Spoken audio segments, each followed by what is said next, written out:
All right, so Three Ninjas Podcast, Domino, Hesh, Jones, Bobby, and I know y'all didn't expect us to come back, but we here, just deal with it. You probably like it anyway. But Retro Games Expo, the expo going on here in Hartford, Connecticut. I think the 27th and the 28th, if I'm correct.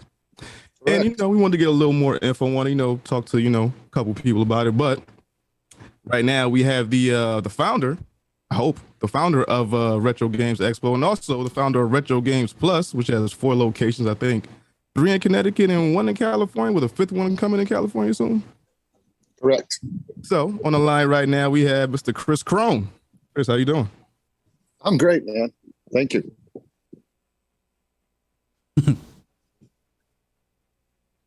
Hello? Yeah. We hear you. Yeah, we can hear you. Chris, how you doing, man? I'm good. Everything is good. Thank you. Good to hear. Good to hear. So now, explain to us really quickly, because I know we don't have much time with you. What is Retro Games Expo? So it's retro. It is a retro gaming expo, but technically it's Retro World Expo. It's Retro World Expo. I apologize. Yeah, that's okay. And what it is we're going into our 7th year hosting it now in our 4th year in Hartford, 7th year overall. We originally started at the Oakdale Theater back in 2015 in Wallingford, Connecticut, and then we expanded to the Connecticut Convention Center in Hartford. I think this will be our 4th year now. So overall, what it is it's we named it Retro World Expo. It is primarily a retro gaming expo, but we've added so many different other things around it at this point that it's really, I would call it more like a celebration of 80s, 90s pop culture in a way. Okay. So now, what was the reason for starting the Retro World Expo? Was it that you saw a need for that, or you didn't see any out there? Like, what was the thought process behind creating this? A little, probably both of those things. Originally, there's been other conventions that have been around, like PAX East, Penny Arcade Expo up in Boston, Too Many Games, Portland Retro Gaming Expo. And about 7 years ago, just to step back, I opened my stores about 11 years ago now, Retro Games Plus. And then it was about 7 years ago that, there kind of just seemed like there wasn't much in the Northeast other than really PAX East and a couple others, maybe one down in Jersey. And that was about it. And what happened, which was kind of interesting, was around the same exact time, 7 years ago, we started Retro World Expo, and a few other guys who were actually pretty close with these guys started a few other shows. Long Island Retro Gaming Expo, Retro Game Con up in Syracuse, and another one down in Jersey called Day Video Game Con. All right around the same time started. And we're all close with those guys, and we're all kind of cross-promote between each other. But it seemed like there was a need for it. Okay, cool. So being that, you are in this field, I'm guessing you're like an 80s baby and you celebrate the 80s and, all that retro game stuff. So what was your experience with games in the 80s? Like, what was your first console? So I was born I am an 80s baby. I was born in 81. So I got the full length of it. But my experience was, I remember early on kind of like my pops having Atari, and I remember just playing a little bit of Atari, but like a little bit of River Raid and stuff. And then it was, I think, for my 5th birthday, 1985, or 4th birthday, 1986, I got a Nintendo. And that kind of just was like mind blowing.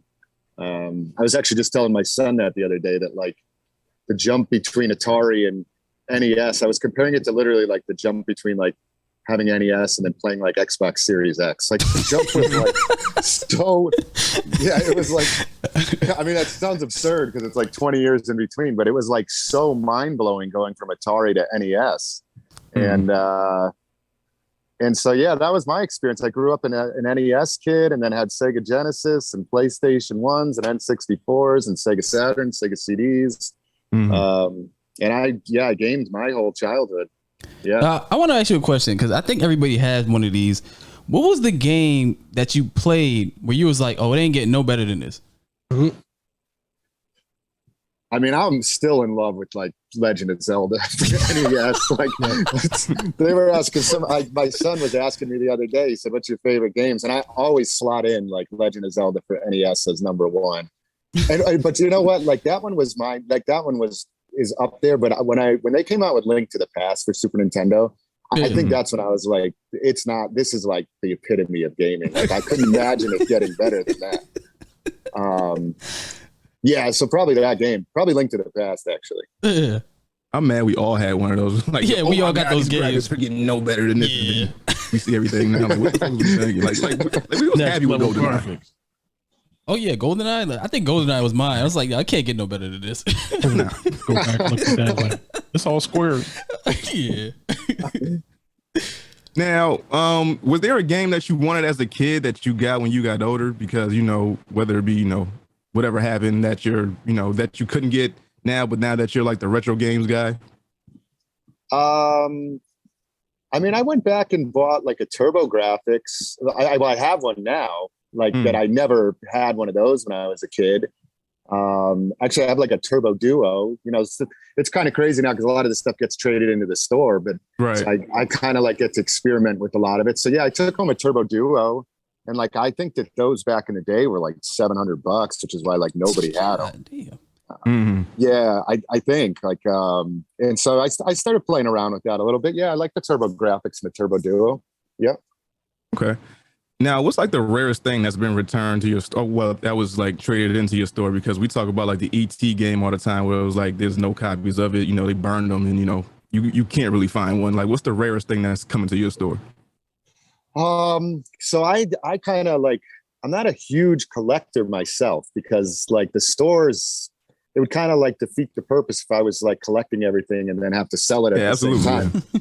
So but what I've kind of done over the years is I like collecting like the top 5 like kind of rarest games of like each console as they get like traded in. So probably like I have a lot of other kind of, I guess there's 2 different things. Like there's rare and then there's expensive. Like for rare, like I have some old like NES prototypes, and I have like, I mean, the thing that's really rare is for like Atari is like, I have this like, it's called an Atari color generator. It was like given out to like Atari service techs back in the day. Like if you were having issues with your Atari at home and your TV, they would come with this cartridge, and it's not even a game. It's just a cartridge that they put in, and it would show like the color bars on your CRT TV. I remember screen. that. I remember that. And so like, it's super rare because like when Atari went under and like these were service techs, it wasn't to the general public. And then like, you just never find them. So rarity wise, it's really rare, but like value wise, I mean, it's still got some value to it, maybe $500, $600, but so that's a really rare one. But like expensive wise, probably the most expensive game I have is like a Magical Chase for TurboGrafx. You familiar with that game? Mm-mm. You familiar with it? Nah. Never heard of it. No. Yeah, it's a pretty rare one. It's like an inbox Magical Chase. I don't know. The values are all over the place. Maybe like anywhere from like 7 to like 15,000 for that game. It's pretty expensive one. Jesus. Okay. All right. Now, what are your personal top 5 favorite games of all time? Your personal top 5, not what you think is the top 5 games. All right, my personal 5. Legend of Zelda, number 1 for NES. I throw Link to the Past in there. Let me see. I'm going to slot in, as I'm a big Zelda fan. Breath of the Wild was up in there too. I loved Breath of the Wild, but that might have gotten pushed out by Elden Ring. I actually love Elden Ring so much, man. I know. I gotta play that. And I know it's crazy. Have any of you guys played Elden Ring yet? No, not yet. I know myself. Oh my gosh. I gotta play it when the hype died. The hype gotta die down first. Then I gotta play it. It's the same way. It's the same way I felt with Breath of the Wild, because they were saying it was better than Ocarina of Time. I was like, no, hell no, no way. Then I played it. I was like, okay, I see what you're talking about. Do you like Breath of the Wild better than Ocarina? Slightly better. Slightly. Yeah, me too. And I like Ocarina, but I have the 3 Zeldas up there: Breath of the Wild, Link to the Past, Legend of Zelda NES. And then I'm a big Metroid fan. I really love like Super Metroid a lot for Super Nintendo. And if I had to throw one more in there, that might be 6. But I'm a huge like Castlevania Symphony of the Night fan too. I love that. But Elden Ring slots in there just recently because I put like 250 hours on that game, and I'm like, oh my god, this game is so good. Damn, I might have to get that shit now. Hello. Yeah, it's pretty epic. I loved it. That's crazy. Now, being with like the decade and like just a long gap between you and your son, have you really went in depth with him about games? About like, yo, for NBA Jam, I had to know like the big head code. Like I had to remember the blood code for Mortal Kombat, like that type of game. Like y'all just get stuff thrown at you with DLC. Like we actually had to work for like stuff in Halo and all that stuff. You broke up just a little bit. What was the question, man? I'm sorry. I said, with the large gap between you and your son, have you gone in depth with him about how video games were then they were, and then how they are now? With like you had to remember like the big head code for NBA Jam and stuff like that, rather than everything just be given to you for a fee now. Yeah, all the time. And just a little history on that too. My son, he's like 13 now. He grew up with me in the video game stores. So I used to like on the first store I opened up back in 2011, he was only 2 and I used to change his diapers like in the store. But he's been surrounded by games his whole life. The funny thing is he's not a retro gamer. I tried putting him in front of like retro games and he actually like didn't latch onto it. And like the spatialness of like just a 2D game, like he couldn't really seem to like, I don't know, it didn't appease to him, but he's a super good gamer. And like when we play modern games, like I can't hang with them. I mean, I played Fortnite for a while. I played Call of Duty, and like it got to a certain period of time where like I'm playing with him and his, other 12, 13, 10-year-old buddies. And it's like, they would stop sending me the invites. I knew something was up. I'm like, well, how come you guys didn't send me the invite for Call of Duty? And they were like, well, your dad is trash, man. You fucking about your death ratio. Yeah, it pretty much he was trying to be nice about it, but I think that's what his friends are saying is like, yeah, your dad's trash, dude. We can't be playing with your dad. But like if I put him in, I tried putting him in like front of like Mega Man 2, like here, play this. And like, dude, he's just like dying. Like, I'm like, dude, you're trash, bro. Like, come on, man. How come you can't make these jumps? So it's like, yeah, I know. It's like, I don't know if it's just different, different style of game or different parts of your brain, that you, for each of those types of games. But yeah, we talk about that stuff all the time. Yeah. I remember I tried that with my daughter not too long ago because we played, Streets of Rage 4, the newest one that came out, and she liked it. So I'm like, oh, okay, so I'm gonna introduce you to the original one for Sega. She was not rocking with that shit at all. She was like, Dad, it's only 3 buttons on here. We can't run. We can't do nothing. What do you have me playing? Wasn't feeling that shit at all. I feel like it's maybe kind of like when I go back to that story of like my dad put me in front of the Atari, like I didn't like it, It was too simple. But I don't know, at the same time, like with the stores and even with the Expo, like I got a lot of young kids that do come in and do play retro games. I don't know what the percentage is, they're young kids. They want to play the new stuff, kind of like we want to play the new stuff, I feel like, and they don't have the attachment to this stuff like we do. Right. But every once in a while through the stores, I will get these young kids that come in that are like, just love retro gaming, and makes me feel good. Like I actually really love seeing that when these young kids are really into it. Okay. All right. So how much more time we got with you? I kind of know a little bit more time. Okay, cool. Oh, go ahead. Okay. Now, do you come from a family of gamers? Because you mentioned your dad. Like, do you have any siblings that play? Mom plays? Does your wife play at all? My wife, absolutely not. Like maybe Miss Pac-Man. That's it. Nothing to do with games at all. My dad, no. My dad, like aside from the Atari story that I have, actually, as we were growing up, he used to like kind of come in and just be like, get off those games, like kind of hated them. There's stories of him like just ripping the Nintendo consoles out of the wall. So he was not a gamer. And then my brother, I have an older brother. He's 5 years older than me, and him still game to this day. Like we'll sit down, and that's kind of our thing. Even when we get together, him and another buddy will just sit down and pick a game and just game all night. So yeah, me and my brother kind of always played games together. Okay. Now, when it comes to Retro Games Plus, I guess what prompted you to open up that store? Was it just like the love for retro titles? Was it just like I said before, like, you just saw that there weren't a lot out here on the East Coast or, in your vicinity? Like, what prompted that? So I was actually living in Vegas, Las Vegas. I moved from Connecticut. I'm originally from Connecticut. I moved to Vegas like after college, and then I was living out there, and I was kind of doing some real estate stuff, and I was really just didn't like the corporate world. And I had kind of always like been a big gamer when I was a huge gamer, and kind of like drifted away from it, as you got older. And then I started getting back into it. And then my wife got pregnant. She was pregnant with my son, and I started going up to flea markets in Las Vegas. They have like one of the biggest flea markets like in the country.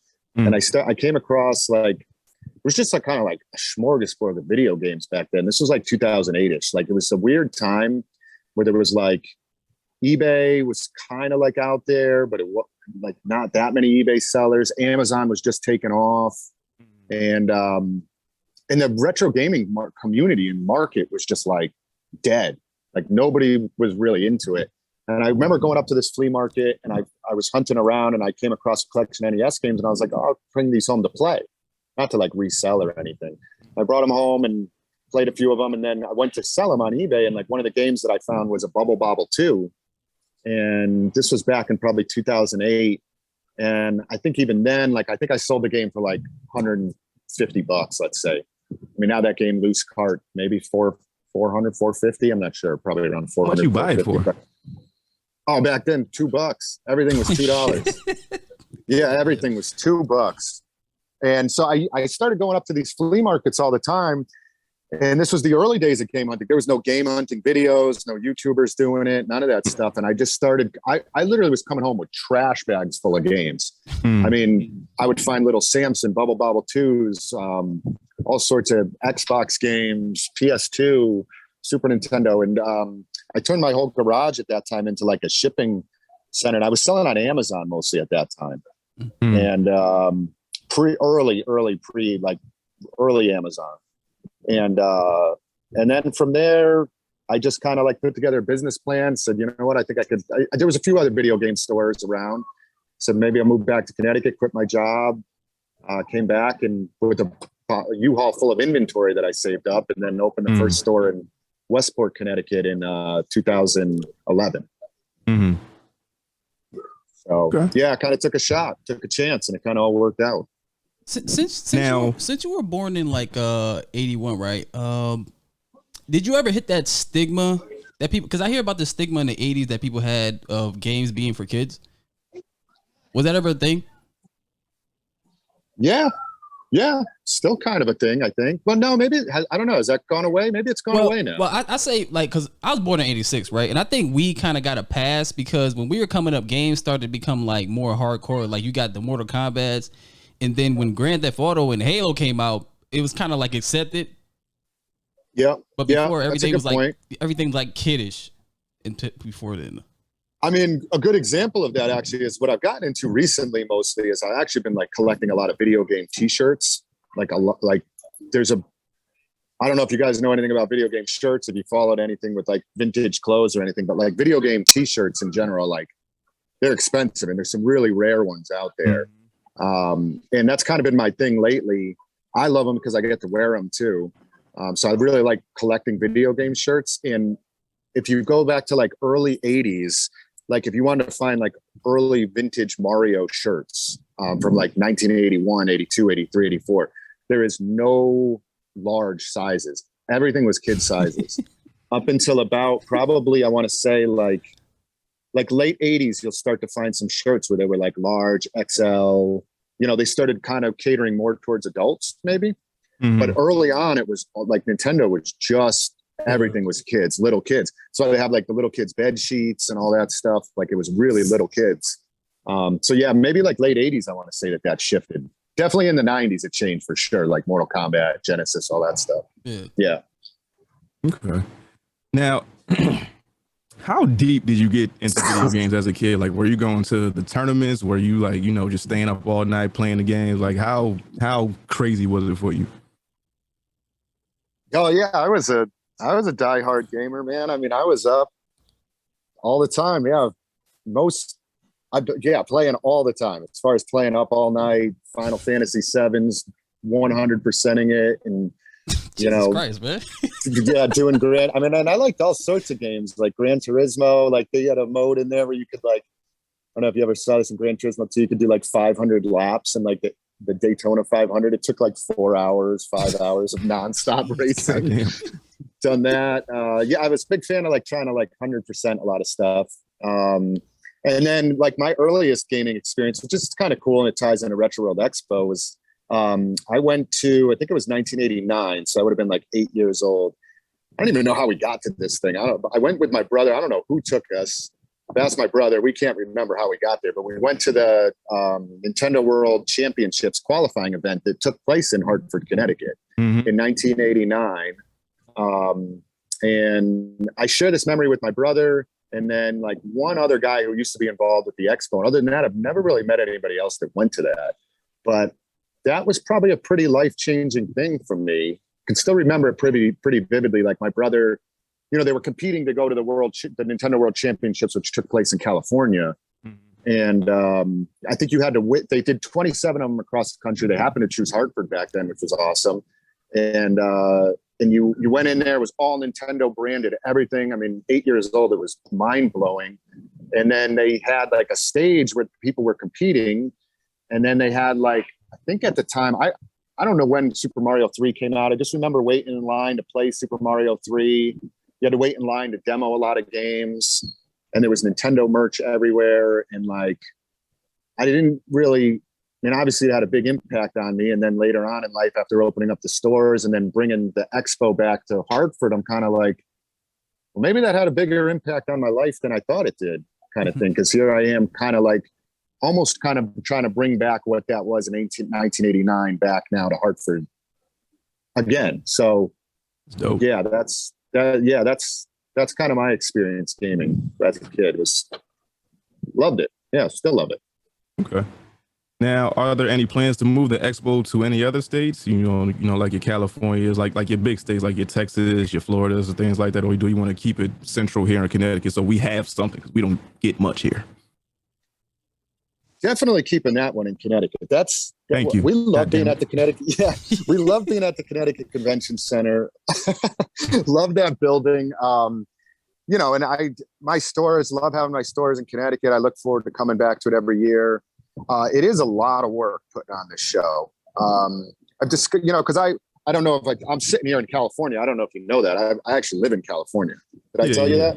Mm-hmm. Yeah. So I'm out here now, and I fly back before the Expo, but most of it can be coordinated, over phone. And I have a business partner who I should mention. His name is Lance Cortez.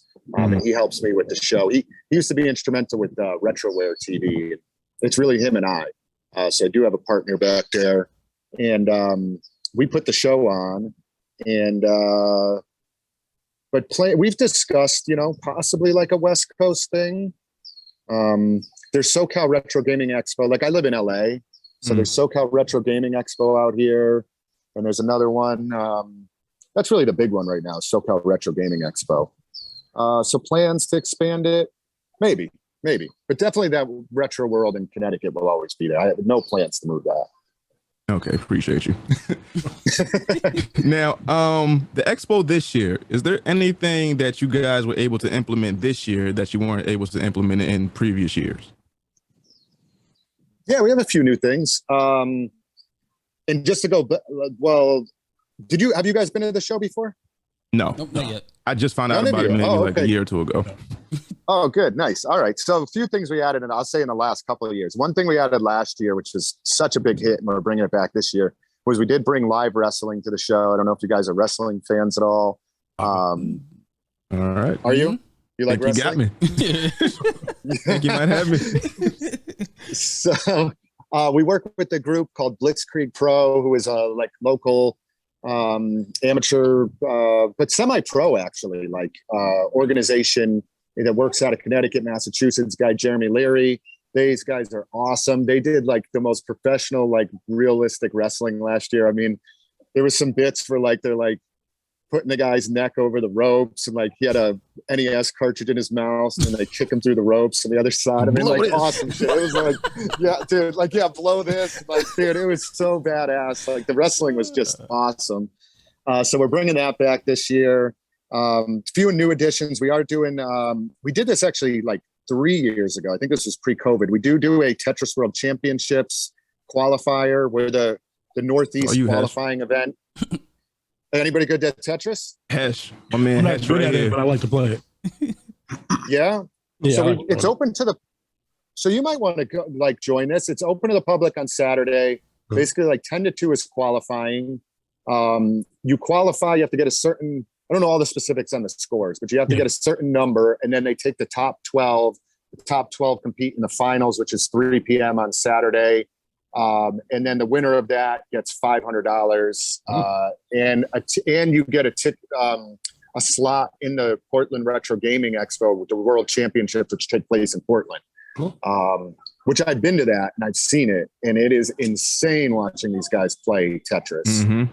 For just a little story on that too, like for a long time, that Tetris World Championships was kind of like dominated by like these old heads, who were probably like 30s and 40s, and that had kind of dominated it. And it's kind of blown up now. It's like international. They get people from like China and Asia and all over the world, and Germany that come to it now. And now it's like dominated by like, I think the last kid was like 14 years old, and like I think the high score had been like 1.5 million, and this kid put up like a 3.5 million score, something like absurd. And he's like 14. Yeah, it's like, I don't know, younger gamers can process that stuff quicker, I guess, as you get old, So that's a new thing. We'll have that back to Tetris World Championships qualifier. And then we're working with another group, Affinity Esports. They're out of like Danielson, Sandy Hook area of Connecticut. And they're bringing PC games. So they're bringing like 15 PCs, and they're running, this is new. So I was working on a schedule the other day to see if I can remember them all. Some of these games I'm not even familiar with. CSGO, I know that. Counter-Strike Go. They're running Knockout City, I believe, which I'm not familiar with that game. Oh yeah, we played that. I don't. Right, yeah. You played Knockout City? Okay. Yeah, it's like a dodgeball game, but like the future. Oh, okay, nice. I like that. So Knockout City, CSGO, and Rocket League, they're running. I suck at Rocket League. Me too. I'm not good at it. Or played it. So that's a new thing. And then have some good guests this year. The Mortal Kombat guys will be there. Daniel Pacina, Carlos Pacina. Nice. Daniel Pacina played like Johnny Cage and all the ninjas, Sub-Zero and Scorpion. And then his brother Carlos played Raiden in the Mortal Kombats. So they'll be there. We have a bunch of other good guests. But that's generally the new stuff this year. Yeah. Okay. Now, is there anything that you wanted to implement this year that you just couldn't pull off in time, or wasn't? Yeah, there is. There's one thing. There was one thing that we did want to implement, which was a really cool idea, actually. So there's some groups. There was a group called Rad Stallions that does like, they're like an 80s, 90s car show. And we were trying to bring them to run the car show in the parking lot outside of the expo. And we thought it would have been a really cool addition. Obviously, it's not video games, but it's still like 80s, 90s. And these are like like all those 80s, 90s cars, the Supras, the Nissan Skylines, like all that 80s, 90s stuff that I love those cars. And we tried to work it out, and we couldn't. It was kind of late, and we couldn't work out all the details to it. But hopefully next year, that'll be a really cool addition. We felt like to be able to walk in from the show, see all these 80s, 90s cars, and go into the show, go up the escalators, see all the pop culture stuff from that era. We will have a couple 80s, 90s cars inside the show, but we couldn't get the big car show outside. So, yeah. Oh, and there's another one we're implementing too. It's obviously always video games and 80s, 90s stuff, but trying to always just like keep it cool and don't want to like get outdated. So trying to do new stuff. We do have a dance crew out of Hartford. They're called Calligraphy. They're kind of like a Jabberwocky style. I heard crew. of them, yeah. Have you heard of Calligraphy? Mm-hmm. Oh, okay. Nice. That's good to know. Yeah, they kind of have a good presence. They do like a lot of like dance show stuff, and they'll be there. They're doing like they do an hour set, like dance show. It's called Order and Chaos, and it's like a 90s like synthwave, like dance scene kind of thing that they do. So this is their first year. I'm excited for it. I think it'll be a cool, like, I think people will like it. Yeah. Yeah, I haven't bought my tickets yet. I gotta get those soon so I could head up to Hartford and call out of work. So I have a reason to fucking do something on the weekend. Where are you guys out of? You guys all out of Connecticut? Yeah. Bobby's from New Haven. Me and Hesh are from Bridgeport. Okay, nice. Yeah. Where are you from originally? I'm originally from a small town like east of Connecticut, like out by Willimantic area, Columbia, Bolton, Connecticut. Originally is where I grew up. Damn. Yeah. I'm sure you heard of Willimantic. No? Yeah, it is. Yeah. Okay. Out by UConn area. Yeah. Far out fucking city. I'm like, I never heard that shit. Oh, it must be near UConn. Cool. Yeah, I know. If I said Columbia, Connecticut, you would have said, "What are you talking about?" You made that shit up. I don't know what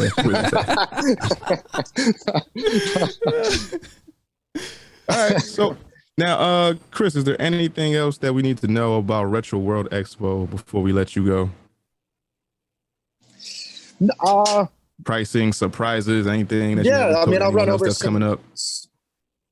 Just other things that are there. We do some game shows. There's tons of prizes. We do like an Ultimate Gamer Challenge, which is like a cross-platform tournament across like they play everything from like you have to compete at every game like Atari, Nintendo, all the way up to like Xbox 360, Xbox stuff. We call it the Ultimate Gamer Challenge. Okay. That's a good one. We do run some like retro tournament games. We run Mortal Kombat 2, WWF No Mercy, NBA Jam. We do run a GoldenEye tournament there if you want to play GoldenEye. That shit is unplayable now. That shit hurts my eyes when I play. Like, how the fuck do we survive this? And then just a few other things. We ran another big esports tournament called Retro World Rumble, which is hosted by a group, Game Underground, out of Massachusetts. That's like all your big like fighting games, Smash, Mortal Kombat, Street Fighter. I think they're running King of Fighters, Tekken, if you guys like King of Fighters or Tekken at all. Wow. And then, of course, tons of vendors. We have 160 vendors, special guests. We do a big auction. If you're looking to buy stuff, we have a video game and collectibles auction Saturday and Sunday. We do a couple of those things. We do some charity auctions for Extra Life we work with, and another group out of Hartford called Dungeons of Hope, which is two really good charity groups that we like to give back to. It's August 27th, 28th. Tickets are available. It's a really fun time. I think you guys are going to enjoy it. It's awesome. Okay. Dope. Now, what's your social media? We are on Instagram at Retro World Expo. Facebook, probably the same, Retro World Expo. And Twitter at Retro World Expo. The website is retroworldexpo.com.